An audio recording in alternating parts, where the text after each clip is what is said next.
आसमान में बिजलियां चमक रही है और तूफान के साथ तेज बारिश भी हो रही है। ऐसे वक्त में इलाके के अधिकतर पक्षी अपने अपने घोंसलों में छिपकर तूफान और बारिश के रुकने का इंतजार कर रहे हैं। अगर तूफान कम नहीं हुआ ना तो ये घोंसलों में रहने वाले पक्षी अपने घोंसलों में ही दम तोड़ देंगे। लेकिन इसी तूफान के बीच इसी दुनिया का एक पक्षी और आसमान का राजा अभी भी 320 किलोमीटर प्रति घंटा की रफ्तार से इस आसमान में उड़ान भर रहा है। 320 किलोमीटर प्रति घंटा वो रफ्तार होती है जो इंडिगो की एक नॉर्मल फ्लाइट की टेक ऑफ की स्पीड से भी ज्यादा है। ये पक्षी एक ऐसी ऊंची उड़ान भर रहा है जो धरती से लगभग 20,000 फीट ऊपर है। ये 20,000 फीट वो ऊंचाई है जिससे अगर बारिश वाले बादलों को देखा जाए ना तो ये बारिश वाले बादल तो इस पक्षी से लगभग 12,000 फीट नीचे रह जाते हैं। जिस तूफान और बारिश की वजह से अधिकतर पक्षी अपने अपने घोंसलों में दुबके हुए हैं ना, उसी तूफान में ये शानदार और जानदार पक्षी बादलों से लगभग 12,000 फीट ऊपर होने के कारण उनसे परेशान होना तो छोड़ो, उन बादलों की तरफ देखता भी नहीं है। बाज यानी कि ईगल सिर्फ एक पक्षी नहीं है बल्कि एक प्रतीक है उन लोगों का जो अपने सपनों के लिए लड़ते हैं। चाहे दुनिया उन्हें कितनी भी कठिनाइयों में डालने की कोशिश करे, लेकिन तब भी ये लड़ते रहते हैं। इस स्पीच में, इस मोटिवेशनल वीडियो में मैं तुम्हें सिखाना चाहूंगा, मैं तुम्हें बताना चाहूंगा कि कौन सी क्वालिटीज और हैबिट्स हमें एक बाज से सीखना चाहिए। पॉइंट नंबर 1, बाज की नजर, विजन ऑफ ईगल। बाज की जो नजर होती है ना वो इंसानों की नजर से 4 गुना ज्यादा तेज होती है। जिंदगी में आपको भी अपने भविष्य पर ऐसे ही नजर रखनी चाहिए। बाज कभी भी नीचे नहीं देखता, वो एक साफ और क्लियर विजन के साथ में उड़ते हैं। बाज हमेशा उन ऊंचाइयों की तरफ देखता है जहां पर वो जाना चाहता है। जिंदगी में तुम्हें भी ये चीज अपनानी होगी। तुम्हें अपनी नजर उन सपनों पर रखनी पड़ेगी जो तुम्हें जीतने का हौसला देते हैं। मुझे एक कहानी याद आ रही है, एक सच्ची कहानी डॉक्टर एपीजे अब्दुल कलाम की। उन्होंने अपने जीवन में बहुत सारी कठिनाइयों का सामना किया। उनके पास कभी भी बहुत ज्यादा पैसा नहीं था, पर उन्होंने अपने सपनों को कभी नहीं भूलने दिया। उन्होंने पढ़ाई की, मेहनत करी और अपने सपनों को हकीकत में बदलने के लिए पूरी जी जान लगा दी। आखिर में उन्होंने भारत के सबसे बड़े साइंटिस्ट बनकर के देश की सेवा करी और इससे भी ऊपर वो देश के राष्ट्रपति बने। उन्होंने सबको दिखाया कि अगर आपके सपनों में विजन होना तो आप कुछ भी कर सकते हैं। पॉइंट नंबर 2, आदत नंबर 2 जो आपको एक बात से सीखना चाहिए, फोकस। एक ईगल, एक बात सिर्फ उन चीजों पर ध्यान देता है जो उसकी उड़ान के लिए जरूरी होता है। जैसे ही वो उड़ता है ना तो भले उसके सामने कितने ही दुश्मन उस पर नजर रख रहे हो, पर बाज कभी भी उन पर फोकस नहीं करता।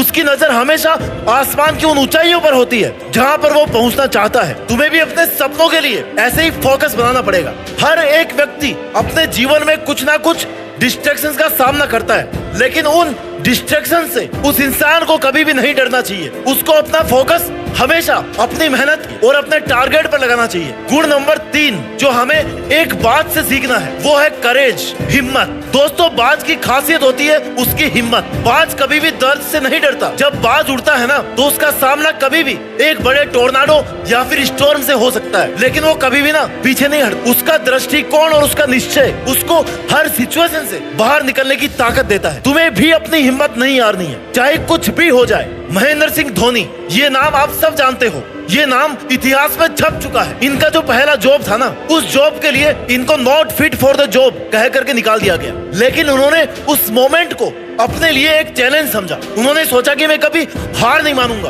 उन्होंने हिम्मत दिखाई। धोनी ने अपने सपनों के लिए कड़ी मेहनत करी और आखिर में उन्होंने ना सिर्फ अपना करियर बनाया बल्कि 2007 में T20 वर्ल्ड कप जीता और 2011 में वनडे वर्ल्ड कप जीत करके देश को गर्व से भर दिया। ये होती है बाज वाली हिम्मत। Point number 4, adaptability. वक्त के हिसाब से खुद को बदलना सीखो। बाज हर सिचुएशन में खुद को बदल लेता है। जब कोई स्टॉर्म या डिफिकल्ट टाइम आता है ना तो बाज उस सिचुएशन से लड़ता है। वो खुद को बदलकर अपने बुरे समय को अपने फायदे में बदल लेता है। इसलिए तुम्हें भी हर सिचुएशन में खुद में ऐसे बदलाव करने होंगे जो तुम्हें तुम्हारे चैलेंजेस से जिताएंगे। मुझे याद है रतन टाटा, जो कि इंडिया के सबसे प्रसिद्ध इंडस्ट्रियलिस्ट में से एक है। उन्होंने भी अपनी जिंदगी में बहुत सारे चैलेंजेस का सामना किया। उनका सपना था कि टाटा ग्रुप को और भी आगे बढ़ाना, लेकिन जब उन्होंने देखा कि इकोनॉमी डाउन हो रही है तो उन्होंने सोचा कि यार कुछ नया करना होगा। उन्होंने वक्त के हिसाब से खुद को बदला, अपनी रणनीतियों को बदला, उन्होंने न्यू स्ट्रेटेजीज अपनाई और आखिर में टाटा नैनो को लॉन्च किया, जो कि एक अफोर्डेबल कार थी। उन्होंने सबको दिखाया कि तुम्हें अगर समस्या का सामना करना है और तुम्हारा कोई भी आइडिया काम नहीं आ रहा तो तुम्हें अपने आप को बदलना होगा। वक्त के हिसाब से खुद को बदलना सीखना है आपको। आदत नंबर 5 जो आपको एक बात से सीखना चाहिए, चैलेंजेस को स्वीकार करो। Embrace your challenges. जब आसमान में कोई तूफान आता है ना तो बाज मन ही मन खुश होता है कि आज फिर से मजा आने वाला है, क्योंकि जितनी हवा तेज होती जाती है ना, ये बाज उतना ही ऊपर उड़ता जाता है। वो उस तूफान को अपने फायदे में बदल लेता है। धीरू भाई अंबानी एक ऐसा नाम जिसे हर व्यक्ति जानता है। धीरू भाई का जीवन एक रियल लाइफ एग्जाम्पल है कि कैसे एक इंसान ने अपनी मेहनत और हिम्मत से बहुत कुछ अचीव किया। उन्होंने बहुत कठिनाइयों का सामना किया, लेकिन कभी भी वो पीछे नहीं हटे। उनका सपना था कि वो अपने परिवार के लिए एक अच्छी जिंदगी बना सके। धीरू भाई ने अपने करियर की शुरुआत में एक छोटा सा जॉब किया। उनका सपना था कि वो एक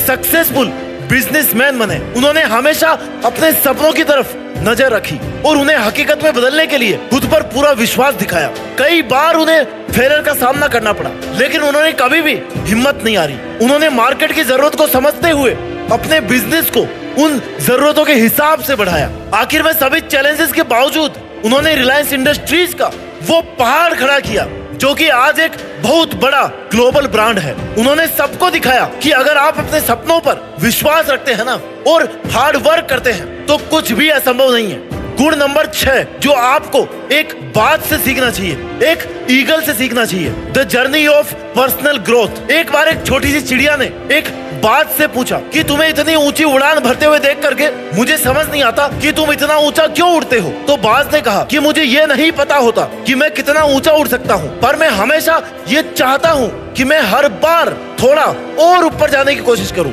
बाज हर उड़ान में थोड़ा और ऊपर, थोड़ा और तेज उड़ने की कोशिश करता है। एक बाज हर उड़ान के अंत में कुछ ना कुछ नया सीखता है। एक बाज के लिए उड़ान भरना सिर्फ एक सफर नहीं है, बल्कि एक प्रोसेस है। सफलता हासिल करने के लिए जरूरी है कि हर रोज, हर पल खुद को थोड़ा और बेहतर बनाया जाए। इस वीडियो को मैं कंक्लूड करते हुए आपको केवल यही कहना चाहूंगा कि क्यों ना आज से अपने अंदर एक बाज को ढूंढा जाए। तुम्हें खुद पर विश्वास रखना होगा। तुम्हें कभी भी हार नहीं माननी है। तुम्हें अपनी हिम्मत को कभी भी नहीं छोड़ना है। तुम्हें अपने सपनों की तरफ नजर बनाए रखनी है, उन्हें हकीकत में बदलना है। जब भी तुम्हारे सामने कोई मुश्किल आए तो याद रखो कि तुम एक बाज हो, तुम साहसी हो, तुम शानदार हो, तुम जानदार हो। तुम्हारे अंदर वो सब कुछ है जो तुम्हें सक्सेस दिलाने के लिए जरूरत से ज्यादा है। तो आज से अपने सपनों को सच करने की तरफ कदम बढ़ाओ।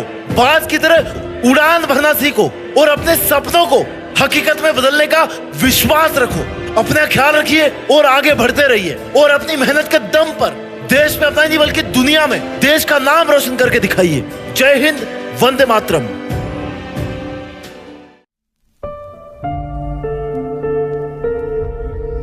जीत फिक्स।